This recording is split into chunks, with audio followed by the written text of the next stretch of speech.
Battlefield 6 was crowned to be the game that can finally stand toe-to-toe with Call of Duty. The trailers promised huge battles, incredible destruction, and next-gen visuals, and honestly, in a lot of ways, it delivered, but no game is perfect. So today, I'm going to talk about everything wrong with Battlefield 6 and everything right, so without further ado, let's dive in. Let's start with the campaign, because yes, Battlefield 6 does have one. Right off the bat, it's visually stunning. The lighting, the particle effects, and the sound design feels extremely cinematic. With that being said, the story itself is where things are a bit mixed. It's not terrible by any means, it's just not as memorable as some of the older Battlefield campaigns. The idea of playing as no-pats, soldiers without nations, could have been really deep. The setup had potential for moral gray areas and exploring loyalty and identity, but it never goes that far. The pacing is quick, and you jump between different characters without really ever getting to know them. The community's main complaint has been that it feels short and surface level.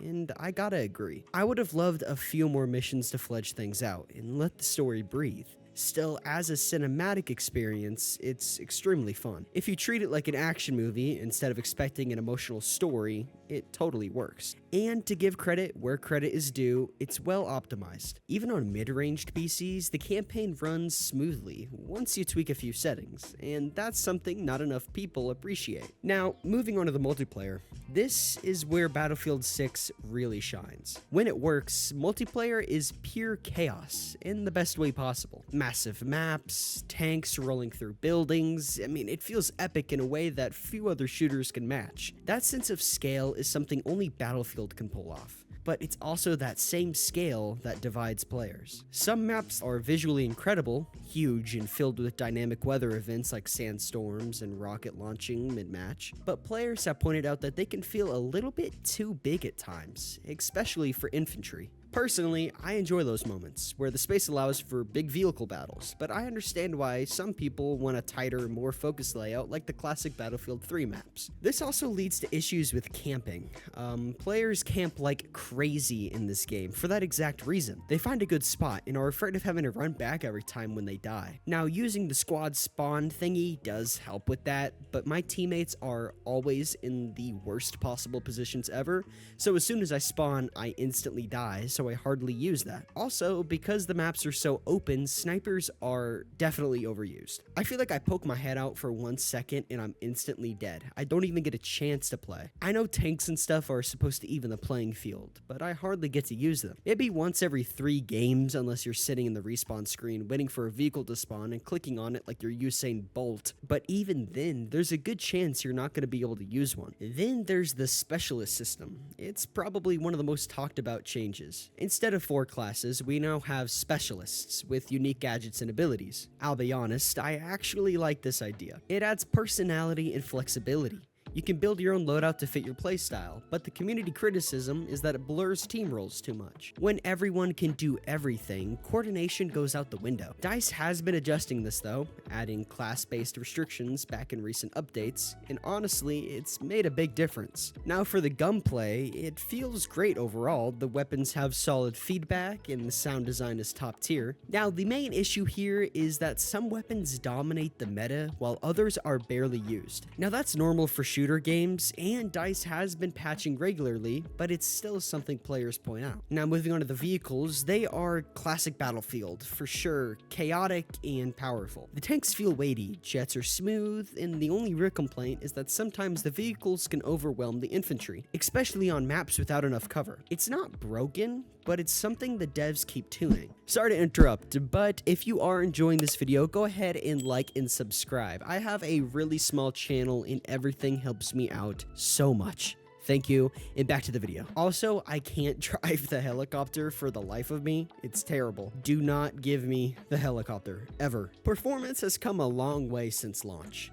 At release, there were stutters and server lag, but most of that's improved now. That was probably because of how many players were playing on release because of its crazy hype, but now, after some tuning, matchmaking's faster and it feels more consistent. So while the multiplayer launch was a little rough, it's genuinely solid today, and it keeps improving. Battlefield 6 offers a good variety of modes.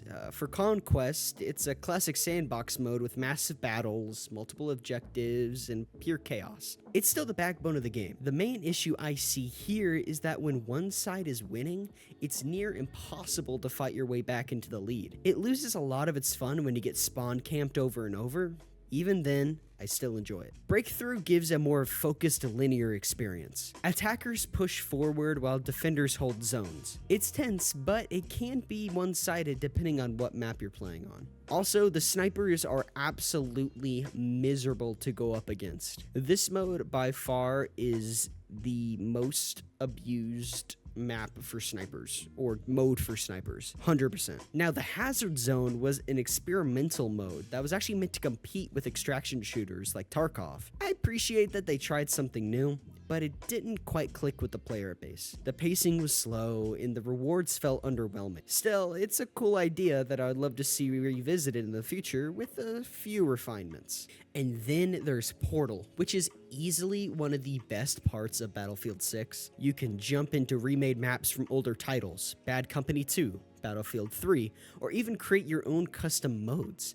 It's basically a love letter for longtime fans. The community's biggest wish for Portal is just more support, more updates, more classic content, and better integration with progression. The potential here is absolutely huge. If there's one area that could still use some work though, it's the user interface progression systems. The UI at launch was pretty dang cluttered and confusing. Joining friends, editing loadouts, or even finding servers wasn't as smooth as it should be. Thankfully, DICE has been improving that with each patch, but there's still room to streamline things. Progression also feels a bit too grindy for me. Unlocking attachments take time, and some people feel that the XP system could be more rewarding. It does give me a reason to keep coming back, but it's definitely a community talking point. To their credit, DICE has put in some serious work post-launch, and the devs have clearly been listening. The fan base has grown more positively lately too, which is a good sign. So overall, Battlefield 6 is a game that I genuinely enjoy.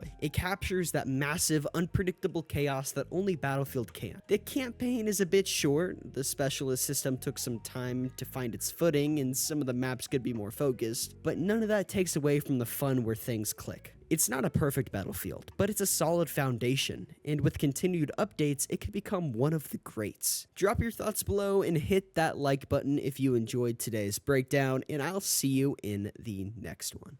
Bye-bye.